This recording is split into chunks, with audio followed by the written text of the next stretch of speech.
বিসমিল্লাহির রহমানির রহিম। সকল প্রশংসা আল্লাহর, সকল ক্ষমতার মালিক আল্লাহ মহান। আসসালামু আলাইকুম আমার প্রাণ প্রিয় সকল আপনজন, কেমন আছেন? আমি আপনাদেরই কান্তাপা আবারও চলে আসলাম।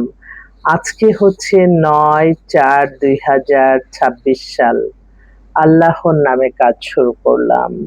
আমি আমার আল্লাহর ঘরে সালাম ও দোয়া পৌঁছে দিলাম। আমার প্রিয় নবীজির রওজা মুবারকে সালাম ও দোয়া পৌঁছে দিলাম। হযরত শাহজালাল শাহপরানে সালাম ও দোয়া পৌঁছে দিলাম। আজমির শরীফে সালাম ও দোয়া পৌঁছে দিলাম। মাইজবান্ডার শরীফে সালাম ও দোয়া পৌঁছে দিলাম। আল্লাহ আপনি নামাজ রোজা ইবাদত বন্দেগী কবুল আর মঞ্জুর করে নেন, আমিন। আসলে এই সামাজিক যোগাযোগের মাধ্যমে আমরা যদি আমাদের প্রফেশনটা তুলে ধরতে পারি তাহলে সমস্যা নাই। কারণ অনেকেই আছে, আমার ফেসবুকের অনেক আপনজন আপনারা আছেন যারা কিনা বিয়ে শাদী করতে চাচ্ছে, হয়তো তাদের পছন্দের কেউ নাই। ওরা হঠাৎ করে কার মাধ্যমে যাবে, কার কাছে যেয়ে বলবে আমার একটা মেয়ে লাগবে, ছেলে লাগবে। তো এই কাজটা কিন্তু অনেক অনেক কঠিন একটা কাজ। যেমন আপনার মনের মতো একটা পাত্র এবং পাত্রী মিলিয়ে দেওয়া। তো সেক্ষেত্রে আমাদের সহযোগিতা নিতে পারেন। আপনাদের সাহায্য সহযোগিতা নিয়েই আমাদের এই প্রতিষ্ঠান পরিচালিত হচ্ছে।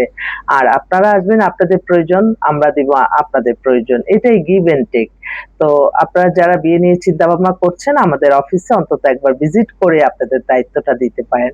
আমাদের অফিসের ঠিকানাটা বলে দিচ্ছি। বাড়ির number ৮, block B, main road, Banasree, Rampura. WhatsApp নাম্বারগুলি বলে দিচ্ছি: 01971860261। ইমেল হচ্ছে lion121kanta@gmail.com। তো একজনের ছবি দিয়ে আরেকজনের ফেক আইডি খুলে কিন্তু অনেক সময় মেসেঞ্জারে আপনারা চ্যাটিং করেন। সেক্ষেত্রে আপনারা অবশ্যই আমার মোবাইল নাম্বারে ফোন করে আপনারা সঠিক জেনে আমাকে ভিডিও কলে কথা বলে আপনারা কনফার্ম হয়ে সঠিক তথ্য আমাদের কাছে বায়োডাটা ছবি দিবেন। এবং প্রত্যেকে মনে রাখতে হবে যে বিয়ে না হলে কেউ কারো আত্মীয় না। বিয়ের মাধ্যমে আপনি, আমি, আমরা একটা পরিবার গঠন হয়। পরিবার থেকে একটা সমাজ সৃষ্টি হয়, সমাজ থেকে দেশ। তাই এই অপরিচিত মানুষকেই বিয়ে করতে হয়। তো এটা বিশ্বাস, আস্থা, নির্ভরযোগ্য প্রতিষ্ঠান বলতে পারি, কিন্তু আপনারা একটু নিজ দায়িত্বে খোঁজখবর নিতে হবে। আপনাকে যেমন চিনি তাদেরকেও এমনই চিনি, এটা মনে রাখতে হবে। বিয়ে নিয়ে কোনো চিন্তা নাই, কান্তা আপা তার এই প্ল্যাটফর্ম আপনাদের পাশে আছে ইনশাল্লাহ। তো আপনাদের বায়োডাটার ছবি দিন এবং আপনাদের চয়েসটা বলে দেন। আমরা ইনশাল্লাহ আপনার পছন্দ মতো, যতক্ষণ না হবে বিয়ে কবুল না হবে ততক্ষণ আমরা আপনাদেরকে সেবা দিব। তো আমি সবসময় বিশ্বাস করি মানুষের কল্যাণের মাঝেই আল্লাহকে পাওয়া যায়, এবং আপনি আমি সবাই মিলেই ভালো থাকবো শুধুমাত্র আল্লাহর সন্তুষ্টি লাভের আশায়।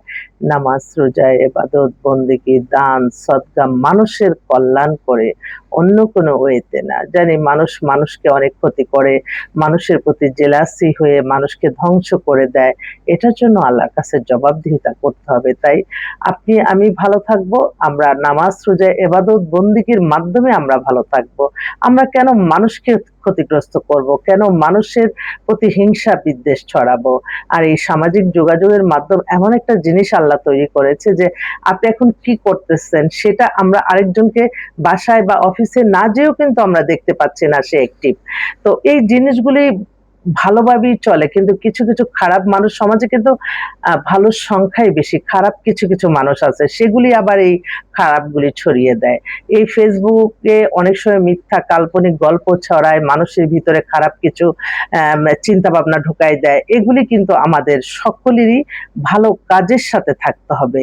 ভালো কাজ আবার কেউ একা পক্ষে সম্ভব না যদি না সবাই মিলে সাহায্য সহযোগিতা না করে। সবসময় মনে রাখতে হবে যে কোনো কোনো কিছু আপনি দেখবেন যে যেটা অন্যায় করছেন সেটা আবার দুনিয়াতেই দেখাই দেয় আল্লাহ বিচার। সেজন্য সবসময় মনে রাখতে হবে না তো কোনটা করলে গুনাহ হবে, কোনটা করলে সওয়াব হবে, এই চিন্তাটা মাথায় রাখতে হবে। আমি তো সবসময় মনে করি আল্লাহ, তো মানে আমি সবসময় মনে করি আল্লাহর ইবাদত বন্দেগী সুস্থভাবে থাকা এর চেয়ে বড় সম্পদ আর কোনো কিছু না। আমি সবসময় দোয়া চাই আপনাদের কাছে যাতে সুস্থ থেকে ভালো থাকে, ইবাদত বন্দেগীর পাশাপাশি মানুষের কল্যাণ করতে পারি। তো আমাদের প্রতিষ্ঠানে আপনার প্রতিদিনই সাপ্তাহিক খোলা থাকে, যেকোনো দিন যেকোনো সময় সকাল 10টা থেকে রাত 10টার মধ্যে আপনারা চলে আসতে পারেন। একদম সুন্দর লোকেশন। আর সবসময় যাকে আপনারা এই বিয়ে শাদীর ব্যাপারগুলি দায়িত্ব দিবেন অবশ্যই তার ঠিকানা, তার longevity, সে কি একটা বিশ্বাসযোগ্য প্রতিষ্ঠান কিনা, এখান থেকে ভালো কিছু পাবো কিনা, সবচেয়ে বড় কথা হলো তার ভিতরে আল্লাহর ভয় আছে কিনা। আমার আল্লাহর ভয় যার ভিতরে না থাকে সে তো খারাপ কোনো কিছু করতেই পারবে। সেজন্য সবসময় খুঁজে খুঁজে বের করতে হবে, আল্লাহর সন্তুষ্টি লাভের আশায় কাজ করতে হবে। অনেক সময় দেখি ছোট ছোট মেয়েরা ফুল বিক্রি করে, তাদেরকে অনেক ভাইরাল করে, অনেকে সহযোগিতা করে। আমার মতে যারা বিত্তশালী আছে এমন কোনো মানুষকে, ছোট ছোট বাচ্চাগুলিকে যদি তাদেরকে মাদ্রাসা ইসলামী লাইনে পড়ালেখার সুযোগ সুবিধা করে দেওয়া হয়, তাহলে হয়তো সে যতদিন ভালো কাজ করবে ওই যে ব্যক্তি সাহায্য করলো তার সওয়াব পৌঁছাবে। আমি আমার ব্যক্তিগত অভিমত। তো সবসময় ভালো কাজ যাতে করতে পারি আমি আপনাদের সাহায্য সহযোগিতা কামনা করছি। কোনো খারাপ মানুষের চোখে যাতে আমার ভিডিওটা না পড়ে। কারণ খারাপ মানুষ কিন্তু তারা একটা জিনিস অনুমান করে অনেক কিছু লিখে অনেক মানুষের ক্ষতি করে। মানুষের কিন্তু ক্ষোভগুলি কি আস্তে আস্তে জন্মায়, বদদোয়াগুলি আস্তে আস্তে জন্মায়।